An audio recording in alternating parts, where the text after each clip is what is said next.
in general, it feels really overwhelming for people to get started. You have to be brave. You're going to be the champion of this in your business. You better learn. Some still sitting back going, oh, I don't know. It was fear of losing their jobs or fear of robots taking over the world. They weren't resistant to change. They were just frightened of the product. You need to learn to love the working through stuff. Treat whatever product it is like a person. Is it doing yet what I need it to do? If not, why not? What have I done wrong? What do you think will be unrecognizable because of AI? Ooh, great question.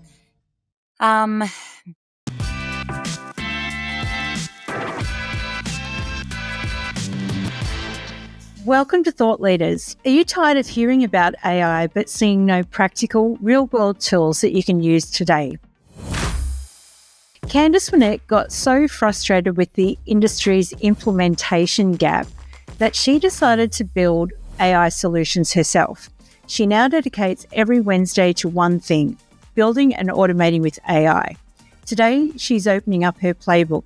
So stick around because here are 3 practical lessons you'll learn. Number 1, the AI Day framework, how she structures a dedicated day to experiment with new tools and build automations that save her team hours. Secondly, overcoming team fear, the exact conversation she had to get her team to stop fearing AI and start embracing it, leading her to double her remote team and not cut it. And number 3, your first practical step. So she gives her number 1 action for agents who feel overwhelmed and just don't know where to start. And I'll give you a hint, it's not just use ChatGPT. This is a masterclass in AI implementation. So Candice, welcome to the show. Thanks, Sam. A little bit excited to be here. Well, it's amazing to have you here. So your career actually began in Tasmania, a place that I've grown to love this year, back in 2006. Yes. So tell me about those early days at Harcourts.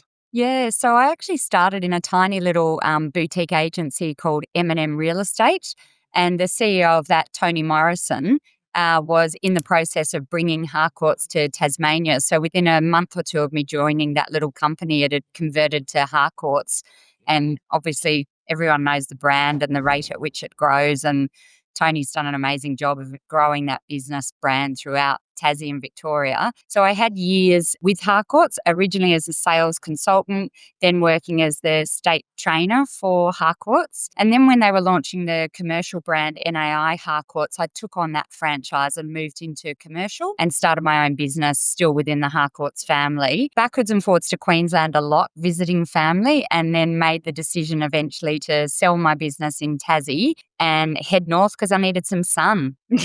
I don't blame you, but I also don't blame you for going backwards and forwards to Tassie because I think I've fallen in love with it this year too. Yeah, and I get back there quite a bit. I actually just really like the peace and quiet. I spend a bit of time on the East Coast in the middle of nowhere in a little place where I've got a shack that's surrounded by bush, hard to get to, 2.5-hour drive from Launceston, gravel road. Absolutely love it. My phone barely works. So it's a lovely little escape, particularly at Christmas. I'm already missing my Tassie Pinot and I've almost run out of my raspberry jam. So, like if anyone wants to send me a jar, Yep. I'd be grateful. But let's talk about Queensland because we're both Queenslanders now. So you moved to Queensland, eventually launched Code Property Group, but you've also launched Greenhouse Property, and on the surface they look like 2 different agencies. Yes. So tell us what's the real difference. Well, I guess they're radically different. Code is what you'd consider a traditional real estate agency. We've got a small sales division and a fairly large property management rent roll, and operates very much like a traditional real estate agency in terms of who we're servicing, not traditional in terms of our practices. Greenhouse Property is a completely different brand, born out of discussions during COVID with the number of agents that were starting to work from home, slightly disenfranchised with the organisations that they felt didn't enable them to grow at the rate that they wanted. So we created essentially a silent brand that sits behind independent agents where we run all of their administration for multiple companies, but we also then encourage them to grow a rent roll that they don't have to to touch, and code manages it for them, but the agents own it. For the agents that are on board, they have a relationship with code in terms of the property management side of things, but it's the greenhouse administration team who run all of their back-end sales processes. That's really clever, and maybe what some of those other as a service brands are missing is that ability to grow your own rent roll, because at some point everybody wants to move on at some point, and then you've got an Yeah, asset. that's it. And I think for sales agents, most of them don't want the headache of starting to run property management. They usually end up with, 3, 4, 10, 20 properties before they can bring a property manager on. And it's particularly hard. They normally, don't sell as well as they do when they're managing stock. I guess the difference with the way that we operate is we do all of it for them. So they actually don't have to touch a thing. No, doing inspections, managing any of the process at all for property management, but they can then grow an asset that they've obviously got then to sell, or they take it back when they're ready. We've got agents that will say, great, when I get to 50 properties, train up your team to then hand it over to my team, and we'll move on with an independent agency from there. I guess what I'm really excited to talk to you about today, I'm so excited and I just can't hide it, is stop singing, is your implementation of AI, I guess, across both businesses. So I can remember back in, early 2024, you brought the team into one of my very first workshops. And I could see that you guys were already sort of in the trenches and advanced and thinking about, how do I use AI to supercharge my business? I think along the way too that, some of the conversations you and I have had is it's hard to get started on something when either A, you don't see the benefits, or you feel like you're too busy.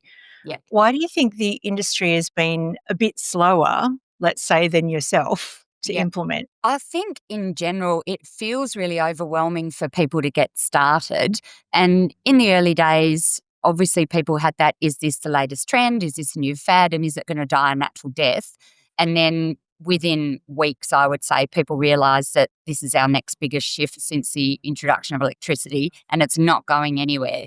So people started to think about how they could get on board, what they needed to do. But the challenge with most things, I think, when we look at it from a software perspective, we get involved with a program, we learn the program inside out, we use it incredibly well. It remains reasonably static. Updates come along once every 6 to 8 months, so it's really easy to stay on top of it. As you know, with AI, you can spend all day working on a particular product, and then you get up the next morning and they've made 14 updates, and suddenly the 3 steps that you put in place you don't need to use anymore because the product itself has actually outgrown you overnight. So I think for most people, it's overwhelming with where do you actually start? And most people start at the very basic, let's get into ChatGPT, let's build our bios, let's update a LinkedIn profile, let's throw a property listing in there and see what it generates. Most people use ChatGPT like Google, like our old way of using Google. Whereas when I started looking at it, and again, I did what everyone did. It was like, let's try 4,000 things at once and what's worked, what hasn't worked, what's doing the job. For me, I guess the process also, I feel like I'm getting to the back end of my age in our industry as well, like over 50. I need to be at the cutting edge of what's going on with this because we're going to have some incredible 20, 30, 40-year-olds that are going to come through with an entire career that's based around AI. How am I going to attract and retain them into our business moving forward over the next 10 years? And for me, it's either engaging someone who's already completely across it or learning it, or I need to get in the trenches and do it myself. And so I set the personal challenge of, you're going to be the champion of this in your business, you better learn. And you better spend time and start making an effort on getting your head around AI and what it looks like, and not being frightened of experimenting and playing with product. I mean, that's the hardest thing too, isn't it? I was talking to some people yesterday and some people are still fearful. Like, we get comments on our YouTube channel saying that AI is a scourge on society. And, I leave them there because, everybody has a right to free speech, I guess. Yeah. But, Yeah. But, have you found that sort of thing in your business? Like, are people like riding the wave with you because you're excited about it? Or are some still sitting back going, oh, I don't know? We've got a really pro AI team, but again, we didn't have at the start. And that sits entirely on my shoulders for not bringing them on board with what I was doing early enough. To start with, I would go off, I guess, with I've built this or I'm working on that. And I'd find this resistance to that's nice, dear, let us know about it. So I sat the whole team down and we got our remote professionals online as well. And I asked everyone to share their thoughts on what AI looked like, what their concerns were. And for most, AI at that stage was ChatGPT. In November 2022, people were really talking about ChatGPT more than anything else. And so for the ones that were the most resistant, they were frightened of the product. They weren't resistant to change. They were just frightened of the product. And when I dug down with all of them about what that fear was, it was fear of losing their jobs or fear of robots taking over the world. So it was reassuring them that what we would be able to do is the more effective we were, the more time efficient and the more cost efficient we would be able to free them up to do more dollar productive jobs, which to me was spending more time with clients. So our remote professionals were our most nervous crew about what it looked like for them. And yet now one of them champions things all the time and is sending stuff through. Have you looked at this? Can we trial that? Because we've actually doubled the size of our remote professional team rather than reducing. So I think they've seen that they're now moving on to different things. They're doing things that they find far more exciting than entering data, which was what a lot of their roles were before. So it took me going through the process of understanding people's fears, concerns, and hesitation to really get them on board. We have a joke in the office now because Wednesday for me is AI day and I work from home. So when I come back in Thursday, there's always this joke about don't come in Thursday, Can's coming in with 47 ideas. So try and avoid the office. But that's brilliant in a way, because I think, like what you're describing and, like what I've been describing lately is there's this belief out there, I think, that people think AI is ChatGPT. Yeah. Like let's just do what we were doing before, just a bit faster, because it will let us do that. Whereas your AI day, and let's dig into that in a second, is experimenting with all different sorts of things, collaboration tools, operating system tools, automation tools, that sort of thing. So frankly, I am jealous. I want an AI. I want an AI day too. But what does that Wednesday look like for you? The day I try to keep completely free of any other tasks, which works 80% of the time. Without a doubt, there'll be specific deadlines or scenarios that the day just doesn't work as a dedicated AI day. But then there's always a particular project that's the priority. It might be a task that I'm wanting to automate or a problem that I'm wanting to solve. Then the priority will be looking at the workflow of that. Where does it save time? What are the cost efficiencies attached to that? And then build what I need to from there. Other days, it will be simply going into, there's a couple of newsletters that I love to read, and it'll be then reading all of that or watching something you've done, Sam, and then going, right, I'm looking at 6 different products today and I'll sign up to all 6 of them, play with them. I'll see how user-friendly they are. Do I think they've got a place within the business? 30 days later, I'll unsubscribe if I'm not using them. So I might get a 30-day free trial or a 7-day trial and then determine if it's going to meet the need for me at that time. Full disclosure, there's days that I go down the rabbit hole and I'm still sitting there at 10 o'clock at night sending something to my chief operating officer going, look what I've built today. She'll send back, you're like a kid with Lego. Like, I love it, but you've built something out of Lego. It's like, yeah, and it's taken me 10 hours. You might build something that is the next thing that saves people. I mean, I built something quite by accident that saves us a ton in transcription. Like it's gone from being hundreds of dollars to cents. I think that's where the biggest roadblock is in our industry, which is completely understandable. Real estate never stops. It doesn't matter what your role is. No one is walking into their job in real estate any day of the week going, oh, well, there's nothing to do today. We never get to the bottom of inboxes. We never get to the bottom of prospecting or talking to the number of clients or, getting everything done. So it's actually the commitment and the dedication and discipline to say, this is all that I'm working on today. This is what the focus is. Because if I can spend 6 hours building something that then saves my entire team 2 hours a week across a team of 20 odd people, then the return on investment for my time is justified within a 4-week period traditionally, where the team are then using the products and not doing some of the workflows that were previously quite manual. That's the thing about AI, and something I've been talking to people about a lot lately is I've spent a couple of thousand hours, I reckon, with ChatGPT. Yep. I'm going to say et al. And the others.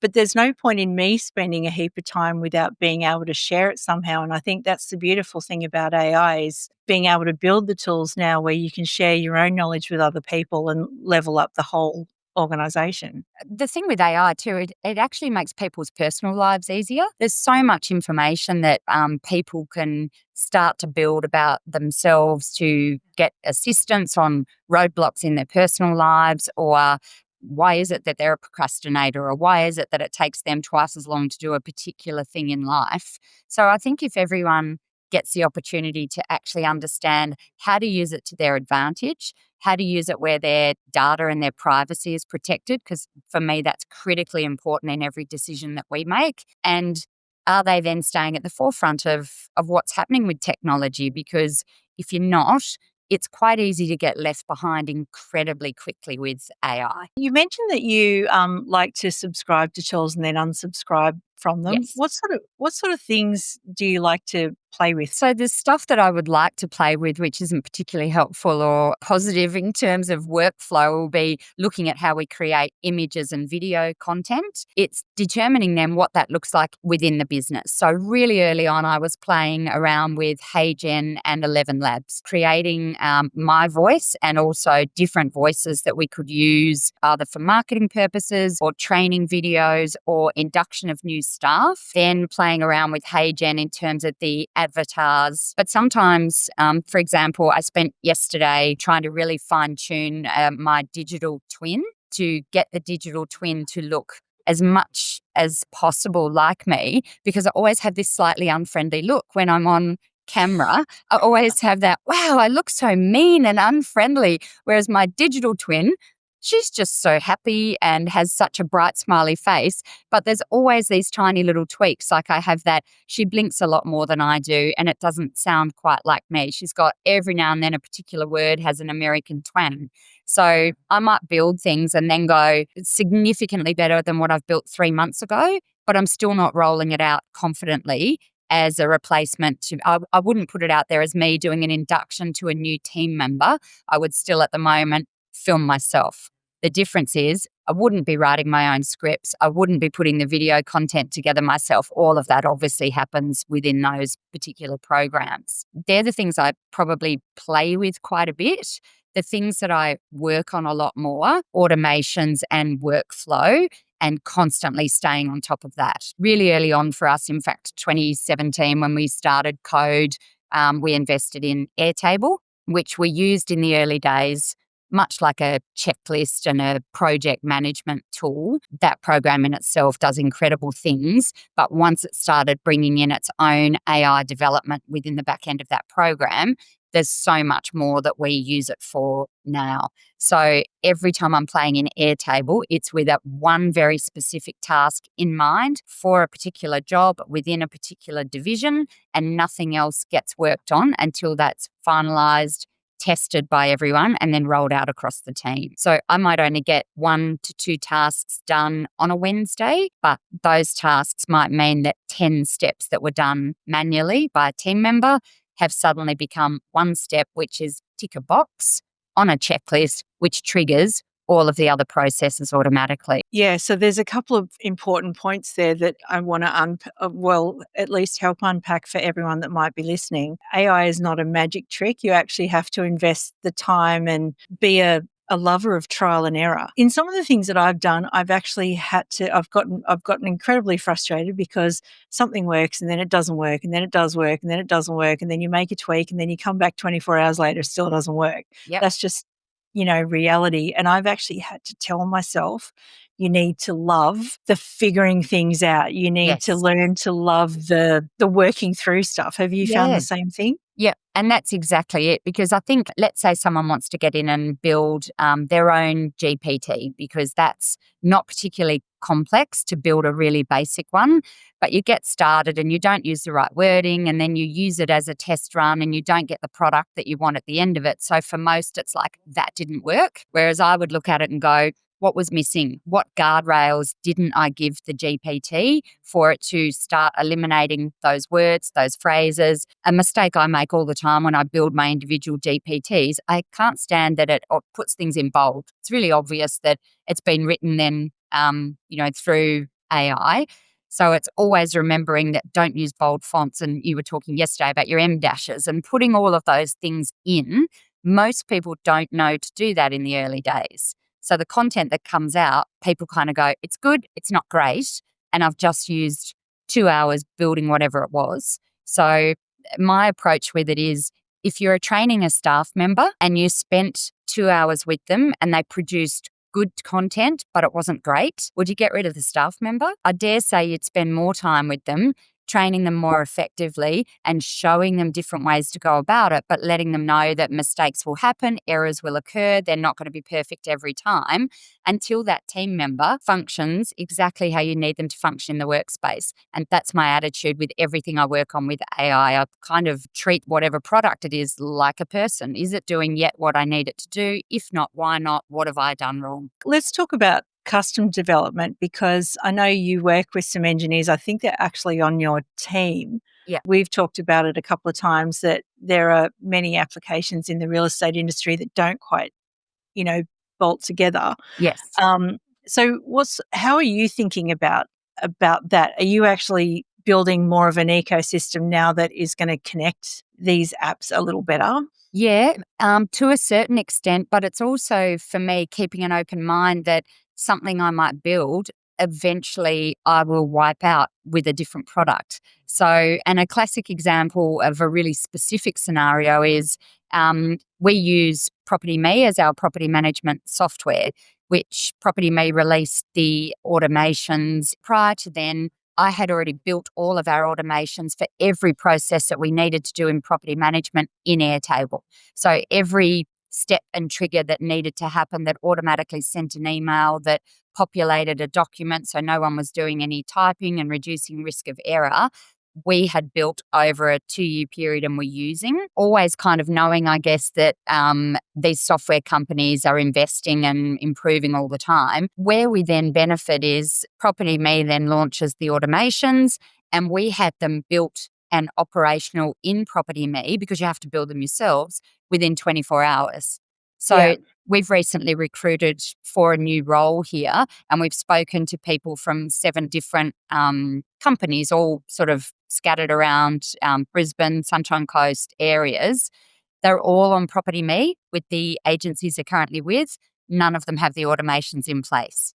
And so when I've asked them why they're, on the move or what it looks like, they've said, none of us know where to start, because it actually means someone's got to take 2 weeks out of the office to sit and build all of the automations. I think that's one of the issues, obviously, that happens for people, is actually building it takes so long that people don't do it, which means then you start to get left behind a little bit in that instance.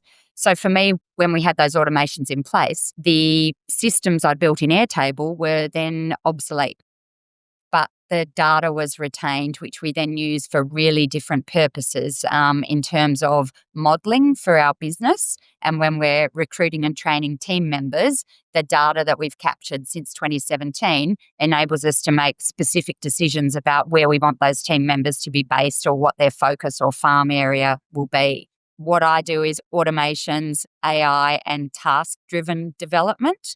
So some of what I build gets wiped out really happily. It just means that we're onto things earlier, which brings our speed to a better level, time efficient, cost efficient, before other products catch up with what we're using. So let's fast forward 1 year. What do you think will be unrecognizable because of AI? Oh, great question.